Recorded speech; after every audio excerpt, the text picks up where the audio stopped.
மத்தியிலே காலம் காலமாக ஏதேனும் ஒரு தவறு இருக்கின்ற பொழுது மார்க்கத்தின் நினைவூட்டல் நமக்கு வருகின்ற பொழுது நாம் எப்படி நடந்து கொள்கிறோம், நபித்தோழர்கள் எப்படி நடந்து கொண்டார்கள், இதைத்தான் நீங்க பார்க்கணும். அவர்கள் ரசூலுல்லாஹ்வை எப்படி நேசித்தார்கள், நபிகள் நாயகத்துடைய சொல்லுக்கு எப்படி மதிப்பளித்தார்கள், நாம் நபிகள் நாயகத்தின் சொல்லுக்கு என்ன மதிப்பளிக்கிறோம், இந்த வேறுபாட்டை நாம் புரிந்து கொள்ள வேண்டும். ரசூலுல்லாஹ்வுடைய உபதேசங்களை அறிவுரைகளை நம்முடைய வாழ்க்கையில செயல்படுத்தாம, அவர்கள் நமக்கு கற்றுத்தந்த ஹலால் ஹராமை நம்முடைய வாழ்க்கையில பேணாம, ரசூலுல்லாஹ் நமக்கு சொல்லி தந்த வாழ்வியல் ஒழுக்கங்களை நம்முடைய வாழ்வில் பிரதிபலிக்காம நாம் ரசூலுல்லாஹ்வை நேசிக்கிறோம் என்று சொன்னால் அது பொய்யாகத்தான் அல்லாஹ்வுடைய பார்வையில் ஆகுமே ஒழிய உண்மையான நபி நேசமாக ஆகிவிடார். இந்த ரபீஉல் அவ்வல் மாதம் வந்துவிட்டால் மௌலிதுகள் ஓதுகிறார்கள், மீலாது விழாக்கள் கொண்டாடுகிறார்கள். கேட்டா நாங்க ரசூலுல்லாஹ்வை நேசிக்கிறோம், ரசூலுல்லாஹ்வை நேசிப்பது தப்பா அப்படின்னு கேட்கிறாங்க. நபிகள் நாயகத்தை ஒவ்வொரு முஸ்லிமும் நேசிக்க வேண்டும். அந்த நேசத்தின் வெளிப்பாடு வாழ்க்கையில் இருக்க வேண்டும். வெறுமனே மௌலிது ஓதுவதில் மட்டுமல்ல, வருஷத்துல ஒரு மாசம், அந்த ஒரு மாசத்துல ஒரு 12 நாள் இவர்களாக அரபு மொழி தப்பும் தவறுமாக ஒன்றை எழுதி வைத்துக் கொண்டு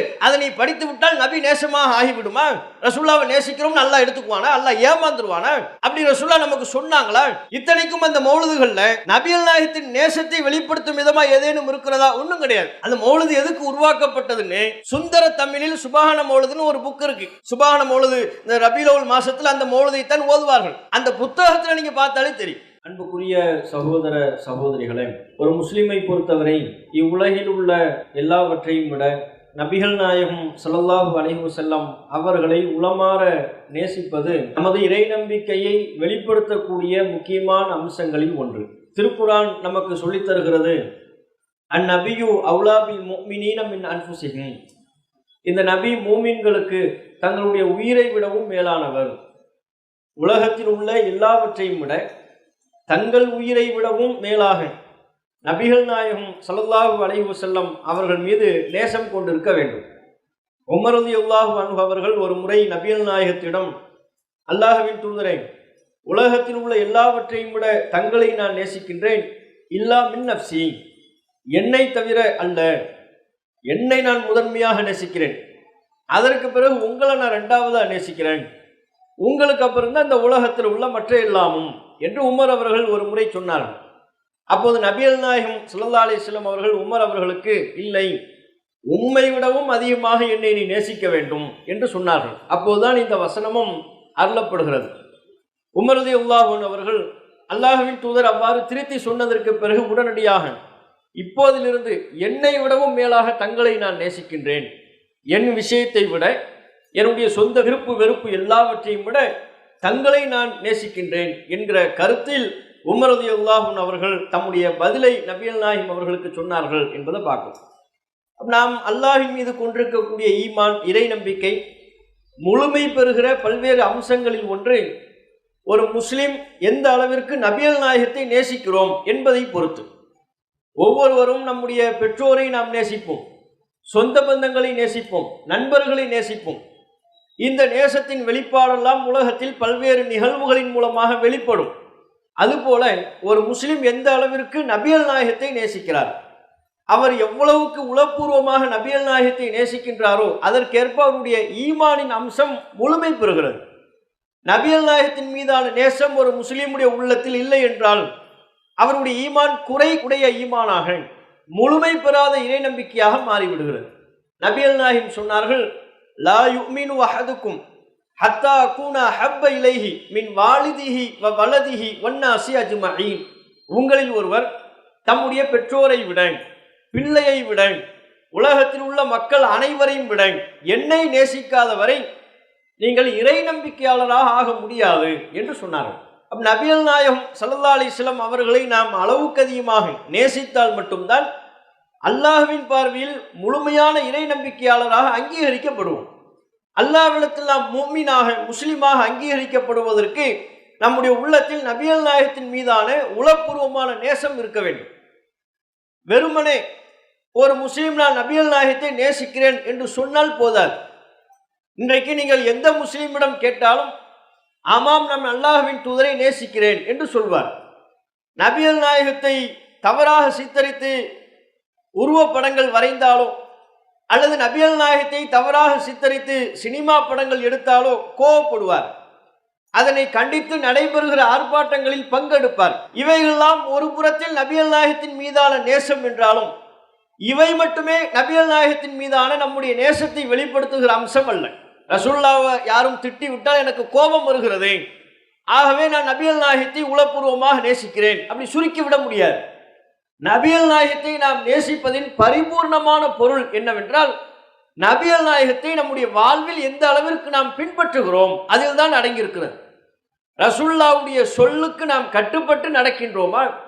நம்முடைய வாழ்வில், நம்முடைய குடும்பத்தில், நம்முடைய வியாபாரத்தில், கொடுக்கல் வாங்கலில் அல்லாஹ்வின் தூதர் சொன்ன அத்தனை அறிவுரைகளுக்கும் செவிமடுத்து, அல்லாஹ்வின் தூதர் சொன்ன எல்லா உபதேசங்களையும் கவனத்தில் கொண்டு எந்த அளவிற்கு நம்முடைய வாழ்வில் அதற்கு நாம் செயல் வடிவம் கொடுக்கிறோம், அதுல தான் நபிகள் நாயகத்தை நாம் நேசிப்பது, ரசூலுல்லாவை நாம் மதிப்பது எல்லாமே அடங்கி இருக்கிறது. வெறுமனே நபிகள் நாயகத்தினுடைய பெயரை சொன்னால் நமக்கு மகிழ்ச்சி ஏற்படுகிறது, அது போதாது. ரசூலுல்லாவை யாரும் திட்டிவிட்டால் எனக்கு கோபம் வருகிறது, போதாது. என்னுடைய பிள்ளைகளுக்கு நான் முகம்மது என்று பெயர் சுட்டுகிறேன், போதாது. இவை மட்டுமே நபிகள் நாயகத்தை நான் நேசிப்பதின் அடையாளமா மாறிவிடாது. ரசூலுல்லாவை நம்ம நேசிக்கிறோம்னா ரசூலுல்லாவை எந்த அளவுக்கு நாம் பின்பற்றுகிறோம், அவங்களுடைய ஒவ்வொரு சொல்லுக்கும் ஒவ்வொரு கட்டளைக்கும் நாம என்ன மதிப்பை வழங்குகிறோம், அதுதான் கவனத்திற்குரியது. அல்லாஹ்வும் அப்படித்தான் கவனத்தில் எடுத்துக் கொள்கிறான். வெறுமனே நம்முடைய பெயர் முகம்மது என்று ஆகிவிட்டாலோ, நம்முடைய பிள்ளைகளுக்கு முகம்மது என்று பெயர் சுட்டிவிட்டாலோ, அல்லாஹ் நம்மை முழுமையாக நான் நபிகள் நாயகத்தை நேசிக்கிறோம் என்று அங்கீகரித்து விட மாட்டான். நம்ம செயல்பாட்டை அல்லாஹ் பார்ப்பான். திருக்குர்ஆனில் அல்லாஹ் சொல்கிறான், குல், நபியே நீங்கள் சொல்லுங்கள், இன் குன்தும் துஹிப்பூன் அல்லாஹ், நீங்கள் அல்லாஹ்வை நேசித்தால் ஃபத்தபிஊனி, நபியாகிய என்னை பின்பற்றுங்கள். நேசிப்பது உண்மை என்றால் பின்பற்றுங்கள். அல்லாஹ்வை நேசிக்கிறீங்களா? அல்லாஹ்வுடைய தூதரை நேசிக்கிறீங்களா? நேசிக்கிறேன் வாயில சொல்லாதீங்க, பின்பற்றி காட்டுங்க. ஃபத்தபிஊனி, நபியாகிய என்னை நீங்கள் பின்பற்றுங்கள், இவ்வாறு நீங்கள் மக்களுக்கு சொல்லுங்கள் அல்லாஹ் உத்தரவிடுகிறான். அப்படி நீங்கள் பின்பற்றுவீர்களானால் யுஹிபுகுமுல்லாஹ், அல்லாஹ் உங்களை நேசிப்பான். வ யக்ஃபிர் லக்கும் துனூபக்கும், அதற்கு பலனாக, பிரதிபலனாக உங்கள் தவறுகளை, பாவங்களை அல்லாஹ் மன்னிப்பான்.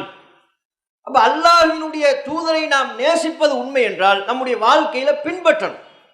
இன்றைக்கு முஸ்லிம்கள் நபிகள் நாயகத்தை நேசிக்கிறோம் என்று சொல்லக்கூடிய முஸ்லிம்கள் தங்களுடைய வாழ்க்கையில் நபிகள் நாயகம் சொன்ன அறிவுரைகளை கடைபிடிக்கிறார்களா, பின்பற்றுகிறார்களா? வட்டியிலிருந்து விலக வேண்டும் என்று நபிகள் நாயகம் சொல்கிறார்கள், விலகி நிற்கிறார்களா? பொய், புறம், அவதூறு கூடாது என்று சொல்கிறார்கள், அவற்றிலிருந்து ஒதுங்கி நிற்கிறார்களா?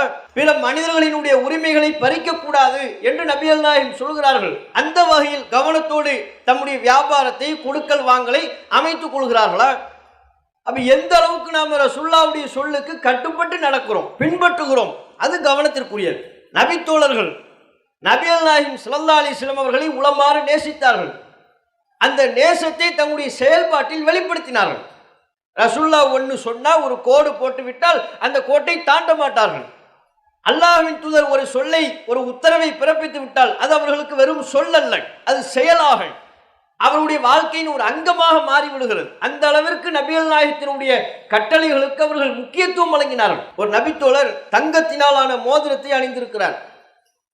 நபிகள் நாயகம் ஸல்லல்லாஹு அலைஹி வஸல்லம் அவர்கள் அதனை பார்க்கிறார்கள். பார்த்த பொழுது நபிகள் நாயகம் ஸல்லல்லாஹு அலைஹி வஸல்லம் அவர்கள் அந்த நபித்தோழரிடத்தில் தம்முடைய கண்டனத்தை பதிவு செய்தார்கள்.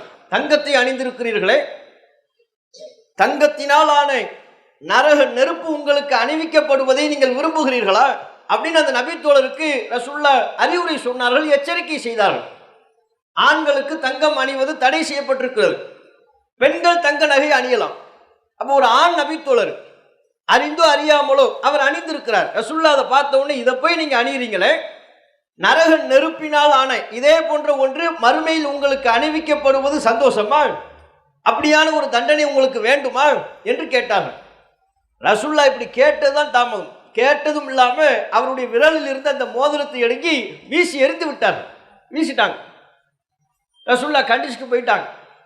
அப்ப சஹாபாக்கள்லாம் சொன்னாங்க, ரசூலுல்லாஹ் போயிட்டாங்க, புது காத்தமக், உங்க மோதிரத்தை நீங்கள் எடுத்துக்கொள்ளுங்கள், இன்தஃபிர் பிஹி, அதை அணிவதற்கு தான் ரசூலுல்லாஹ் தடுத்திருக்கிறாங்க, வேறு வகையில பலன் பெற்றுக் கொள்ளுங்கள்.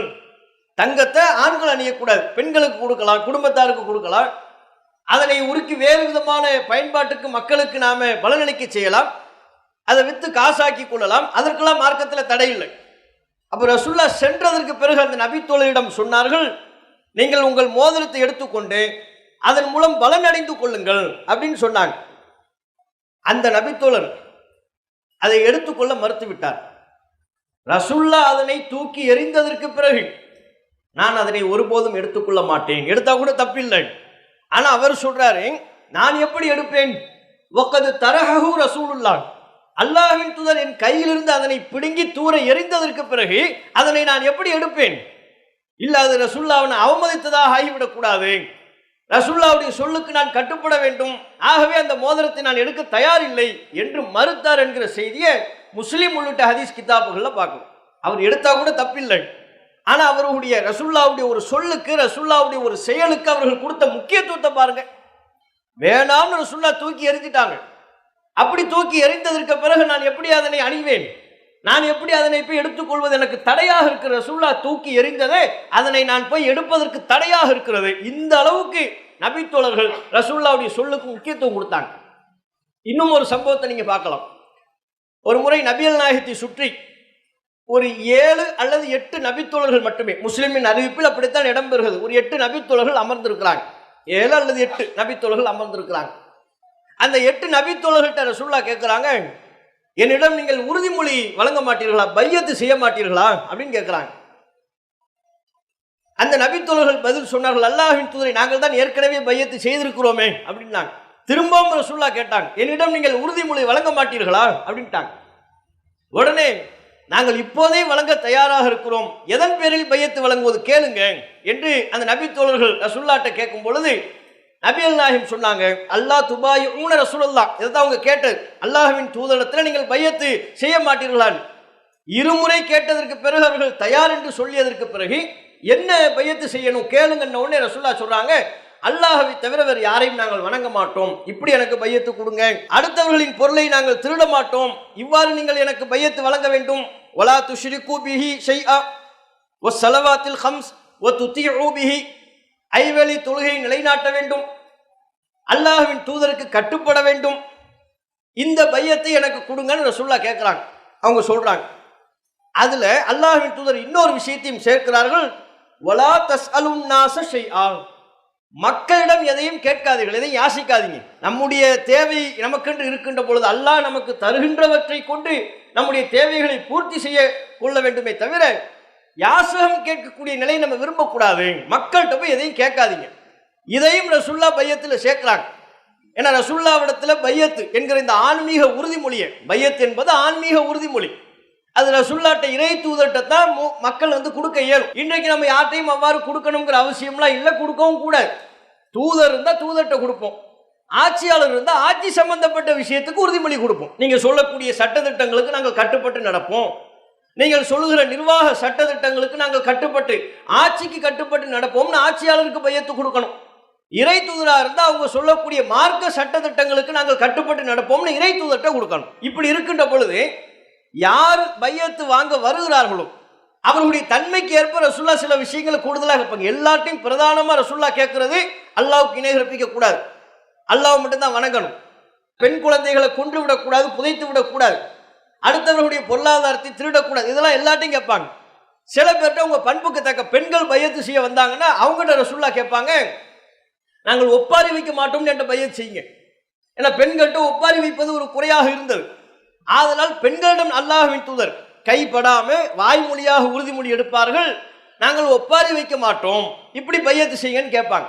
அது மாதிரி இந்த 8 நபித்தோழர்கள்ட்ட ரசூலுல்லாஹ் கேட்குறாங்க, நாங்கள் எதையும் யாசகம் கேட்க மாட்டோம், மக்கள்கிட்ட எதையும் கேட்க மாட்டோம், இப்படி எனக்கு பையத்து செய்யுங்கன்னு நாங்கள் பையத்து செஞ்சிட்டாங்க. நம்ம கவனிக்க வேண்டிய அம்சத்தை பாருங்க. அந்த 8 நபித்தோழர்களில் ஒருவர் சொல்கிறார், அதற்கு பிறகு நாங்கள் யாவரும், இந்த பையத்தில் பங்கெடுத்த யாவரும், எந்த ஒருவரும் எதையும் மக்களிடம் கேட்க மாட்டோம், மக்கள்கிட்ட கேட்கிற வழக்கமே எங்களிடத்தில் இல்லை. எந்த அளவுக்கு தெரியுமா அவர் சொல்றார், எந்த அளவிற்கு என்றால், எங்களில் ஒருவருடைய சாட்டை கீழே விழுந்து விட்டால், குதிரையில் போவாங்க, ஒட்டகத்தில் போவாங்க, சாட்டை கீழே விழுந்துடும். பொதுவாக கீழே விழுந்தா நம்முடைய இயல்பு என்ன, பக்கத்தில் நிற்கிறவர்கிட்ட கொஞ்சம் எடுத்தாங்கன்னு கேட்போம். நம்ம குதிரையெல்லாம் போக வேண்டியதில்லை, நம்ம உட்கார்ந்துக்கிட்டு இருந்தாலே உட்கார இடத்துல நமக்கு எல்லாமே வரணும். பாதி தூரத்தில் தான் நம்ம இருப்போம். அங்கே பக்கத்தில் உள்ளவர்கிட்ட சொல்லுவோம், தண்ணி கொஞ்சம் எடுத்தாங்களே அப்படின்னு கேட்போம், பொருளை எடுத்தாங்க அப்படின்னு கேட்போம். அப்போ நம்முடைய தேவைகள் பலவற்றை நாம் கேட்டுக்கொண்டிருக்கிறோம், மார்க்கத்தில் அனுமதிக்கப்பட்டவை இவையெல்லாம். ஆனா அந்த நபித்தோழர் சொல்றாரு, ரசூலுல்லாஹ்ட்ட நாங்க இந்த பையத்து செய்ததற்கு பிறகு எங்களில் ஒருவர் தம்முடைய சாட்டை கீழே விழுந்து விட்டால் கூட நாங்களே எடுத்துக்கொள்வோமே ஒழிய பிறரிடத்தில் எடுத்து தருமாறு கேட்க மாட்டோம். ஏன்? ரசூலுல்லாஹ்ட்ட நாங்க பையத் செஞ்சிட்டோமே, மக்களிடம் எதையும் கேட்கக்கூடாது, யாசிக்க கூடாது. சாட்டையை எடுத்துத்தான்னு கேட்டா ரசூலுல்லாஹ்ட்ட நாங்க கொடுத்த பையத்துக்கு மாத்தமா போயிருமோ, அது முரணாக அமைந்து விடுமோ என்று அஞ்சி நாங்கள் அந்த விஷயத்தை கூட, அந்த கோரிக்கையை கூட மக்களிடத்தில் முன்வைப்பதில்லை. எங்க தேவையை நாங்களே நிறைவேற்றிக் கொள்வோம், எங்கள் பொருள் கீழே விழுந்து விட்டால் நாங்களே எடுத்துக்கொள்வோம், சின்ன சின்ன விஷயத்தில் கூட நாங்கள் கவனம் எடுத்து செயல்பட்டோம் என்று அந்த பையத்தில் பங்கு கொண்ட நபித்தோழர்களில் ஒருவர் சொல்கிறார். முஸ்லிம்ல பதிவு செய்யப்பட்ட செய்தி. அப்ப இதுவெல்லாம் இரண்டு உதாரணம், ரெண்டு சம்பவம் என்பது ரெண்டு உதாரணம். இது போன்று ஏராளமான நிகழ்வுகள்ல நம்முடைய பார்வையில் அவசியமற்றது என்று கருதக்கூடிய விஷயங்கள்ல கூட ரசூலுல்லாஹ்வுடைய சொல்லுக்கு அவங்க முக்கியத்துவம் கொடுத்தாங்க. அபூதர் என்கிற நபித்தோழர் உஹது மலை அடிவாரத்தில், உஹது மலை பக்கத்தில் ரசூலுல்லாஹ்வோடு நடந்து பேசிக்கிட்டே போவாங்க.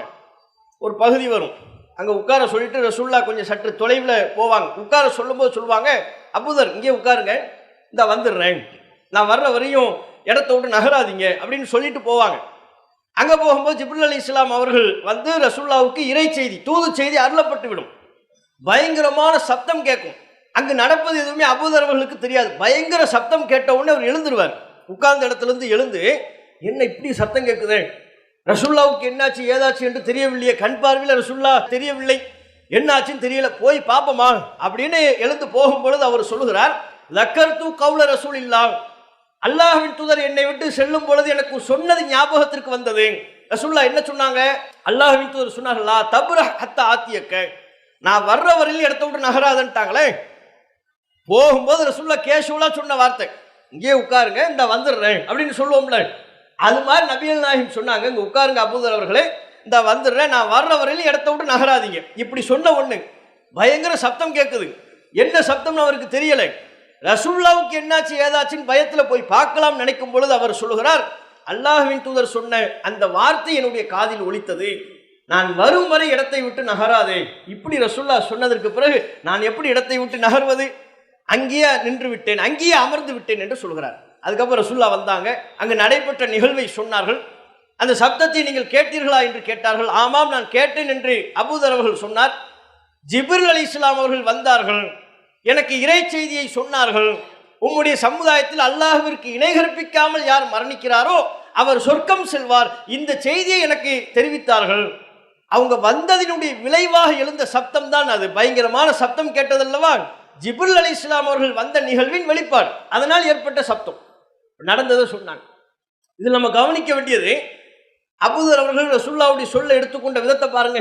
ஒரு சின்ன சொல்லு, இங்கே உட்காருங்க, அந்த வந்துடுறேன், இந்த வார்த்தையை கூட ரசூலுல்லாஹ் உட்காருங்கன்ட்டாங்களே, இடத்தை விட்டு நகரக்கூடாது என்று சொல்லிவிட்டார்களே, எப்படி நான் நகர்வது? அப்படி நகர்ந்தால் நான் அங்கே போய் என்ன நடந்தது என்று பார்க்க சென்று விட்டால் ரசூலுல்லாஹ்வுடைய வார்த்தையை நான் மதிக்காதவனாக ஆகிவிடுவேன், ஆகவே உட்கார்ந்து விட்டேன்கிறாங்க. எப்படி பாருங்க, அலி அவர்களை ஹைபர் யுத்த காலத்திற்கு தளபதியாக ரசூலுல்லாஹ் அனுப்பி வைப்பாங்க. தளபதி என்கிற அடையாளத்தை கொடுப்பதற்கு ஒரு கொடியை கொடுத்து அனுப்பி வைப்பாங்க. போகும்போது ரசூலுல்லாஹ் சொல்வாங்க, அலி அவர்களே, அல்லாஹ் உங்கள் கரத்தில் வெற்றியை தரும் வரை நீங்கள் திரும்பி வராதீர்கள் அப்படிங்குவாங்க. வலா தல்தஃபித் ஹத்தா யஃப்தஹுல்லாஹு அலா யதைக், அல்லாஹ் உங்களுடைய கரத்தில் வெற்றியை தராமல் நீங்கள் திரும்பி பார்க்காதீர், திரும்பி வராதீர், வெற்றியோடு திரும்பி வான்னு சொல்லுவோம்ல, அது மாதிரி ரசூலுல்லாஹ் சொல்லி அனுப்பி வைக்கிறாங்க. அலி அவர்கள் ரசூலுல்லாஹ் அங்கே இருக்கிறாங்கன்னா அலி அவர்கள் கொஞ்சம் நகர்ந்து போயிட்டாங்க. போகும்போது கொடியை கையில் கொண்டு போறாங்க, அவர் தான் தளபதி. திடீரென்று அவருக்கு ஒரு சந்தேகம் வருகிறது. அந்த சந்தேகத்தை கேட்கணும். ரசூலுல்லாஹ் எங்க நிற்கிறாங்க? பக்கத்தில், திரும்பினா இப்படி வந்துடலாம். ஆனால் அவர் அலி ரலியல்லாஹு அன்ஹு அவர்கள் எங்கே நிற்கிறார்களோ அங்கேயே நின்று கொண்டு திரும்பி கூட பார்க்காமல் அங்கிருந்து கொண்டே அல்லாஹ்வின் தூதரத்தில் கேள்வி எழுப்பினார். அல்லாஹ்வின் தூதரே, மாதா உகாத்திலுன் நாஸ், நான் எதுவரையிலையும் மக்களிடம் யுத்தம் செய்ய வேண்டும், இங்கிருந்து கொண்டே கேட்டார், திரும்பி பார்க்காமல் கேட்டார். காரணம் அவர் சொன்னார், ரசூலுல்லாஹ் வெற்றி வாகை சூடாமல் திரும்பி பார்க்காதே என்று சொல்லிவிட்டார்கள். அதுக்கப்புறம் நான் ரசூலுல்லாஹ்வை திரும்பி பார்த்தா வெற்றியோடு தான் பார்ப்பேன். ரசூலுல்லாஹ் சொன்ன வார்த்தை. அப்ப அல்லாஹ்வின் தூதர் சொல்லுகிற சின்ன சின்ன வார்த்தைகளுக்கு அவர்கள் அவ்வளவு முக்கியத்துவம் கொடுத்தார்கள். திரும்பி பார்த்தா குற்றம் இல்லை, பாவம் இல்லை, தப்பு கிடையாது. ஆனால் அந்த வார்த்தைக்கும் மதிப்பளிக்க வேண்டும் என்கிற எண்ணம் நபி தோழர்களின் செயல்பாட்டில் இருந்ததை நம்ம பார்க்கணும். ஆகையினால்தான் நீண்ட நெடுங்காலமாக அவர்களுடைய பழக்கத்தில் இருந்த போதிலும் ரசூல்லா மார்க்க சட்டமாக அதனை சொல்லுகின்ற பொழுது உடனடியாக கட்டுப்பட்டார்கள். மது ஹராம் என்கிற அறிவிப்பு வருகின்ற பொழுது அத்தனை மக்களும் நபித்தோழர்களில் கணிசமான நபர்கள் மது குடித்து கொண்டுதான் இருந்தார்கள். காரணம் அது ஹராம்ங்கிற அறிவிப்பு வரல, அது வரையில்லை. அபூ தல்ஹாவுடைய வீட்டில் மது காய்ச்சப்பட்டு விருந்தில் பரிமாறப்படுகிறது. அபூ தல்ஹா நபித்தோழர், வேறு மூத்த நபித்தோழர்கள். அனஸ் தான் ஊற்றி கொடுக்குறாரு, அபூ தல்ஹாவுக்கு ஊற்றிக்கிட்டு இருக்கிறார். எல்லாம் ஊற்றி பரிமாறி கொண்டிருக்கும் பொழுது ரசூலுல்லாஹ்வுடைய அறிவிப்பாளர் வர்றார். வந்து சொல்கிறார், அலா அறிந்து கொள்ளுங்கள், இன்னல் ஹம்ர கது ஹுர்ரிமத், மது தடை செய்யப்பட்டு விட்டது அப்படின்னு ரசூலுல்லாஹ்வுடைய அறிவிப்பாளர் சொன்னார். சொன்ன மாத்திரத்தில் அபூ தல்ஹா ரலியல்லாஹு அன்ஹு அவர்கள் சொன்னார்கள், இதை கீழே கொட்டுங்க அனஸே, இதுக்கப்புறம் நம்ம குடிக்கூடாது. ரசூலுல்லாஹ்வுடைய அறிவிப்பாளர் ஹராம்னு சொன்னதுக்கு அப்புறம் இதுல இருந்து ஒரு சொட்டை கூட நாம் பறிவிடக்கூடாது, கீழே கொட்டுங்கன்னாங்க. இதெல்லாம் எப்படி அவங்களுக்கு சாத்தியப்பட்டது? இதை நாமளா இருந்த பல வியாக்கியானம் சொல்லுவோம். பீடி சிகரெட்டு குடிக்கிற ஒரு ஆள்கிட்ட எங்க அதை விடுங்கன்னு சொல்லுங்க, நிப்பாட்டிடலாம் பை, கொஞ்சம் கொஞ்சமா தான் பை நிப்பாட்டணும். எவையா சொன்னா கொஞ்சம் கொஞ்சமா நிப்பாட்டணும்? இந்த டாக்டரே அப்படித்தான் சொல்லியிருக்கிறாரு. திடீர்னு நிப்பாட்டினா ஹார்ட் அட்டாக் வந்து போய் சேர்ந்துரும். இவர்களா ஒரு கதையை உருவாக்குறது. எந்த டாக்டர் சொன்னாங்க? திடீர்னு விட்டோம்னா அவ்வளோதான், கொஞ்சம் கொஞ்சமா தான் போய் விடணும். சரி, கொஞ்சம் கொஞ்சமா எப்போ விடுவிய? கொஞ்சம் கொஞ்சமா விடுவேன்னு 20 வருஷமா சொல்லிக்கிட்டு இருக்கிறாரு. 20 வருஷமா சொன்னார்னா அப்ப இன்னும் அந்த கொஞ்சம் கொஞ்சம்ங்கிறதுக்கு என்னதான் அர்த்தம்? அர்த்தமே இல்லை. அப்ப நாம் நம்முடைய மக்கள் மத்தியிலே காலம் காலமாக ஏதேனும் ஒரு தவறு இருக்கின்ற பொழுது, மார்க்கத்தின் நினைவூட்டல் நமக்கு வருகின்ற பொழுது நாம் எப்படி நடந்து கொள்கிறோம், நபித்தோழர்கள் எப்படி நடந்து கொண்டார்கள், இதைத்தான் நீங்க பார்க்கணும். அவர்கள் ரசூலுல்லாஹ்வை எப்படி நேசித்தார்கள், நபிகள் நாயகத்துடைய சொல்லுக்கு எப்படி மதிப்பளித்தார்கள், நாம் நபிகள் நாயகத்தின் சொல்லுக்கு என்ன மதிப்பளிக்கிறோம், இந்த வேறுபாட்டை நாம் புரிந்து கொள்ள வேண்டும். ரசூலுல்லாஹ்வுடைய உபதேசங்களை, அறிவுரைகளை நம்முடைய வாழ்க்கையில செயல்படுத்தாம, அவர்கள் நமக்கு கற்றுத்தந்த ஹலால் ஹராமை நம்முடைய வாழ்க்கையில பேணாம, ரசூலுல்லாஹ் நமக்கு சொல்லி தந்த வாழ்வியல் ஒழுக்கங்களை நம்முடைய வாழ்வில் பிரதிபலிக்காம நாம் ரசூலுல்லாஹ்வை நேசிக்கிறோம் என்று சொன்னால் அது பொய்யாகத்தான் அல்லாஹ்வுடைய பார்வையில் ஆகுமே ஒழிய உண்மையான நபி நேசமாக ஆகிவிடார். இதனை நாம் இங்கே குறிப்பிடுவதற்கு என்ன காரணம்? இந்த மாதம் ரபியுல் அவ்வல் மாதம். தமிழகத்தில் இந்த ரபியுல் அவ்வல் மாதம் வந்துவிட்டால் மௌலிதுகள் ஓதுகிறார்கள், மீலாது விழாக்கள் கொண்டாடுகிறார்கள். கேட்டால் நாங்கள் ரசூலுல்லாஹ்வை நேசிக்கிறோம், ரசூலுல்லாஹ்வை நேசிப்பது தப்பா அப்படின்னு கேட்கிறாங்க. நபிகள் நாயகத்தை ஒவ்வொரு முஸ்லீமும் நேசிக்க வேண்டும். அந்த நேசத்தின் வெளிப்பாடு வாழ்க்கையில் இருக்க வேண்டும். வெறுமனே மௌலிது ஓதுவதில் மட்டுமல்ல, வருஷத்துல ஒரு மாசம், அந்த ஒரு மாசத்துல ஒரு 12 நாள் இவர்களாக அரபு மொழியில் ஒன்றை எழுதி வைத்து, தப்பும் தவறுமாக ஒன்றை எழுதி வைத்துக் கொண்டு அதனை படித்து விட்டால் நபி நேசமாக ஆகிவிடுமா?